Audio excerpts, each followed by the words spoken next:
Hey, everybody. I hope you're having a great day and I hope you have plans for a great Memorial Day weekend.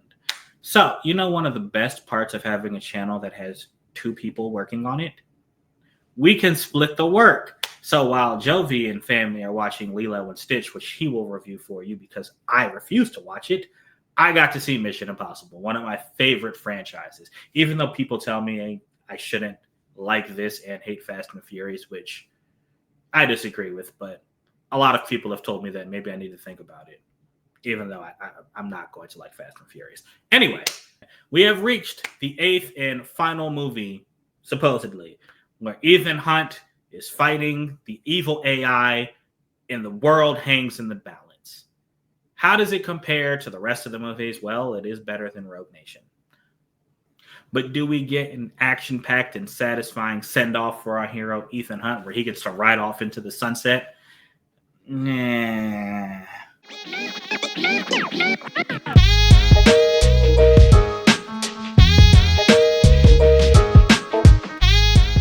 Okay, so for context, this series really caught my attention with 6.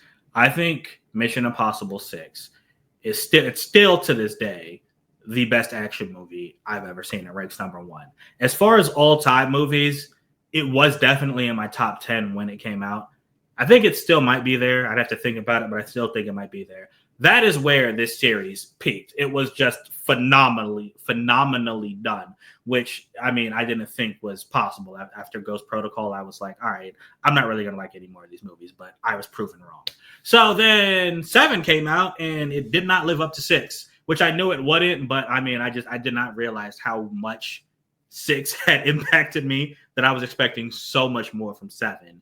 And it just fell short. So I didn't really like 7. And now we have 8, which is, part 2 of 7. And I do think it's better, but not by much. But again, it is better than Rogue Nation. So, do you need to watch part 7 before you watch part 8? No, you don't.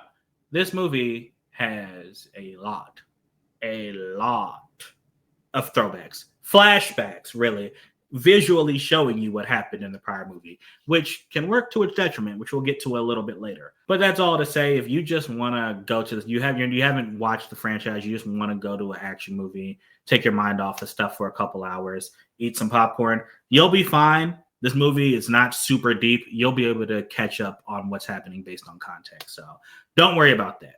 And again, there are a lot of flashbacks to the last movie and prior movies, as this one's trying to, I guess, wrap everything up. But let's get to what I did not like.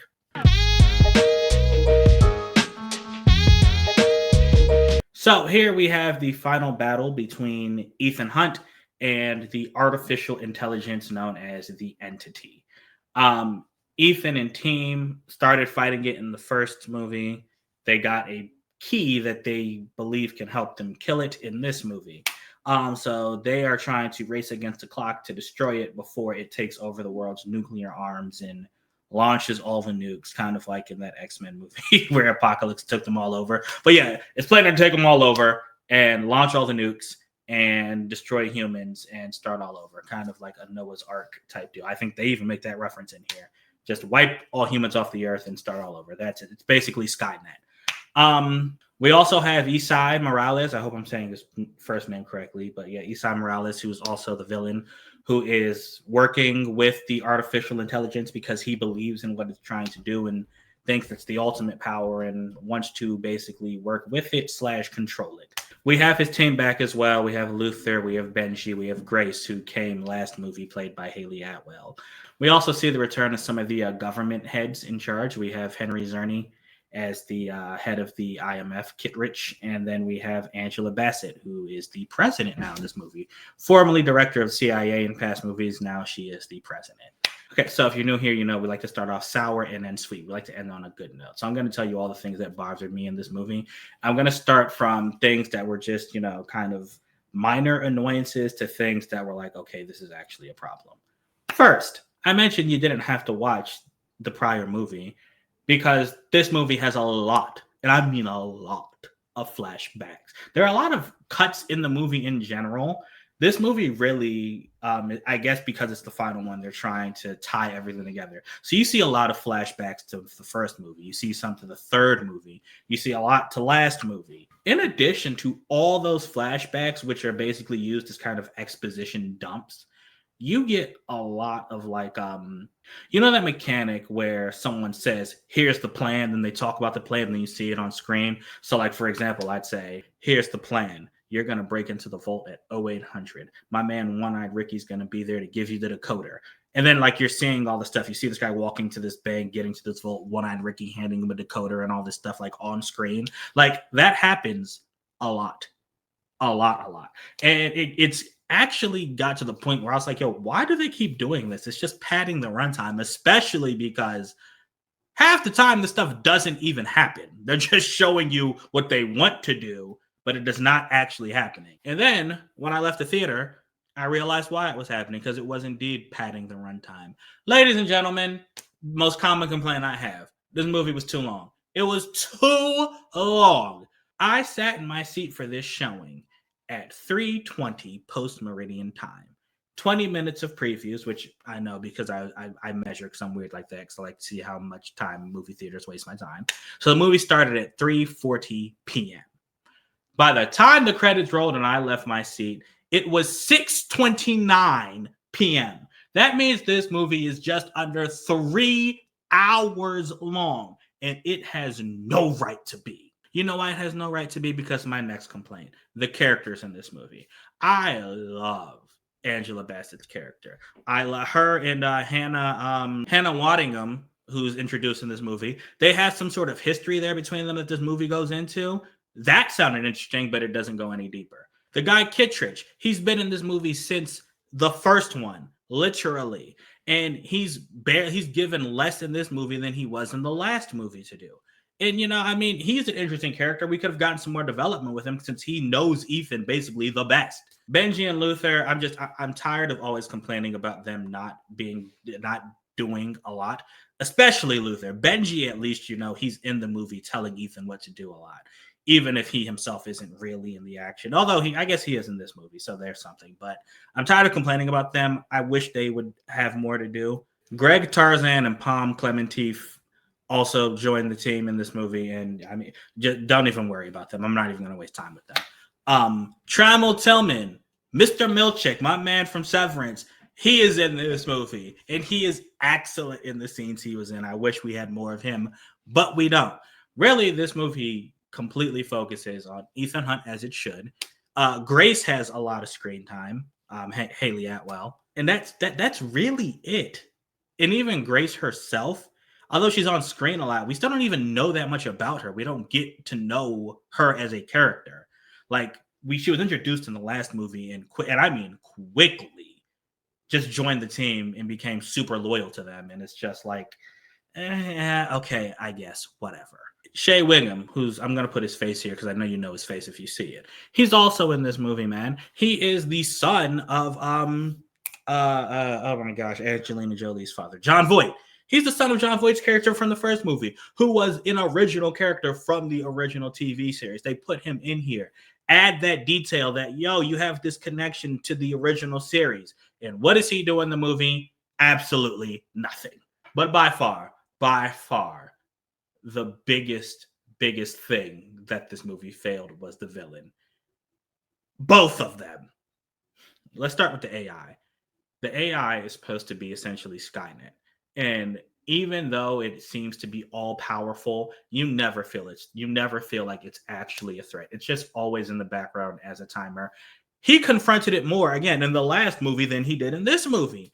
Ethan confronts it once at the beginning when it's like talking to him and he's like locked like in this box. And then it's like, oh, you're going to do what I want you to do. And it lets him go. And in my head, I'm like, bro, if you had just never let him go, it just like suffocated him or killed him in that box, there is no movie. I thought you were smart. And then this whole time while Ethan and team are running around basically trying to kill it, it's just sitting in the background, just chilling, waiting. Just chilling, waiting until it cracks the codes of all the nuclear arsenals in the world. And that's it. So it's barely a threat felt in this movie. And it kind of feels like they essentially abandoned it. Because, again, the last movie, it was actually talking to them. And in this one, you kind of forget that it's there. It has essentially been reduced to like basically a MacGuffin. Like, hey, it's a thing we need to stop. So because of that, we're gonna do all these stunts. And then Isai Morales. Listen, that guy, I know he's a phenomenal actor. I mean, I know. I've seen him in a lot of stuff. Um, in this movie, I mean, it's not he does a bad job acting. The script does him no favors. Seriously, I'm going to give as much time describing him as the movie gave developing him. He sucks. Okay, I will elaborate. After they built up last time how he knows Ethan and he's known Ethan for years and he took away someone that Ethan loved and all this connection, even in this movie, he does something that kind of like connects him to Ethan.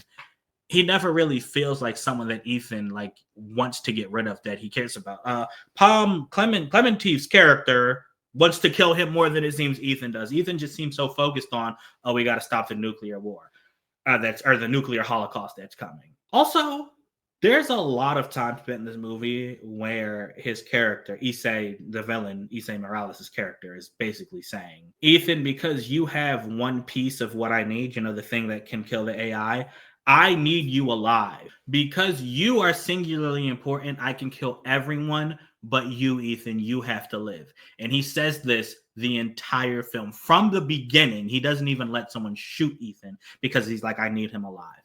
At the end of the movie, Ethan still has what he wants. Then all of a sudden, he is recklessly trying to kill him. And in my head, I'm like, bro, you're trying to kill him when you try to keep him alive this whole movie. And you're like cracking jokes and having fun with him. And the world is literally about to end in like 10 minutes. Like, what are you doing? It just his logic made no sense. I don't even know what his plan was, to be honest with you. Just, I guess, chalk this all up to bad script. Now, what I liked, I can sum this up in three things. First, Trammell Tillman. He is my favorite of the non-Tom Cruise actors in this movie. He's only in it for a little bit. He plays like a submarine captain, and the way the dude talks, it just him. I'm talking about Trammell Tillman, not even the character. He is just so likable. Like in this movie, he doesn't call Ethan by his name. He always calls him Mister. Mister, what would you have done if my submarine had not found you? Mister, if you do not take this suit, you will die in the water. Mister, what exactly is your plan? Like, I just love the way he talks, man. Again, maybe it's because I love Severin so much that just hearing his voice just brings me joy. But he was awesome in this movie. And I want to shout out Angela Bassett, even though she didn't have as much or she wasn't developed as much. Let me say it that way, because there's this whole thing with her and her son that I felt was kind of just thrown in there. But even though she's just, again, someone else who can just take over a scene, and she has a great scene at the end where she basically tells off like a 4-star general, secretaries of defense, like just all these. I mean, she is the most important person in the room, but she just tells them all off when they're telling her that she's done wrong. So I thought she did a great job too. But of course, the main attraction, the reason you're coming here, Mr. Cruise himself. He is still on cruise control, and he is 60. And I gotta say, I would watch him until he's 70. The dude he's in phenomenal shape for one thing, and you can tell he gives his all to these movies. Maybe it's because he took the role of producer, and he put this and Top Gun, like he put so much into it to make sure that the scenes look as real as they can, like the stunts. And yeah, he puts his body on the line, and I really gotta respect him, man. Ethan as a character is so likable because Tom Cruise as a person is so likable. Like, it kind of like his personality oozes into the role, and I really dig it, man. I dig him, and I've done him all 8 movies. I've loved him, even though I haven't loved every single movie. And again, it shows in the stunts. This movie has a lot of stunts, way more than the last one, and more impressive too. You saw the one where he's hanging on a plane, which that's actually, I mean, there's clearly some CGI there, but there were some practical points too. Like you could tell he's actually on a plane as it's flying, which again, he's 60. You got the one where he, kind of dives into the water.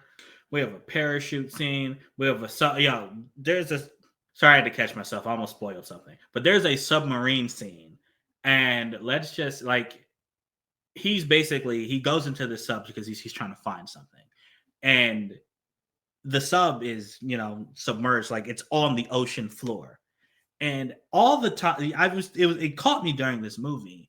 All these stunts, while of course they're dangerous, they're always fun, and it's like, oh man, if he misses, he'll go splat.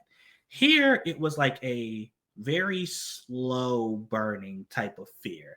Because maybe it's because I have a terrible fear of drowning, but him being underwater, water gushing in, and him trying to excuse me, him trying to get in and get out before basically everything collapses around him and implodes, and he just goes to a watery grave. That it was so tension filled. Like it's a very long scene. He spends a lot of time in the submarine trying to accomplish his mission at that point. And during this whole thing, something again, this is why I love this movie. He doesn't always just do something amazing on the first try and it works. In this one, like you could tell, like, he actually had to work. Like, he's like, all right, I'm gonna go this way, but you can't go that way because the door literally slammed closed and like pressure's on it. He tries to do something else, but if he tries to go another way, missiles will explode and kill him.